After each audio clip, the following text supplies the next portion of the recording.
ମା କଣ ଶୋଇବାକୁ ଯାଇଥିଲା କି ରେ? କେମିତି ପରୀକ୍ଷା ଦେଲା ତୁ କହିଦେ। ଆଉ ମୂର୍ଖ ପିଲା କହୁଛୁ ବାଲି ଜାଗା ଡା କନ୍ଥା ତ କିଆ ଲୋଡା ନାହିଁ ତା ମା ଶୋଇବାକୁ ଯାଇଥିଲା। କେମିତି ପରୀକ୍ଷା ଦେଲା ତୁ କହିଦେ ରେ ମାମା।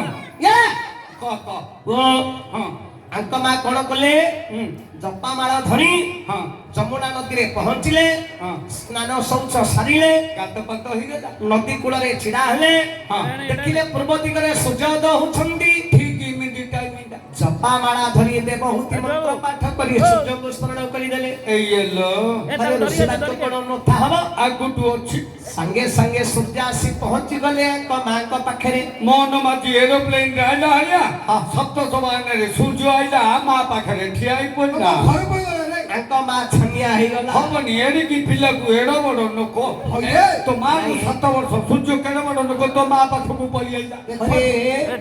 ଆଙ୍କ ମା କଣ ଭାବିଥିଲା କେମିତି ସୂର୍ଯ୍ୟ ପଳେଇ ଆସିବ ବୋଲି? ପରୀକ୍ଷା କରୁ କରୁ ସତରେ ପରିଣତ ହେଇଗଲା। ଯେତେବେଳେ ସୂର୍ଯ୍ୟ ପଳେଇ ଆସିଲେ ହଁ ଆଜ୍ଞା ଆ ମା ତ ତାଟକା ହେଇଗଲା। ହବନି କି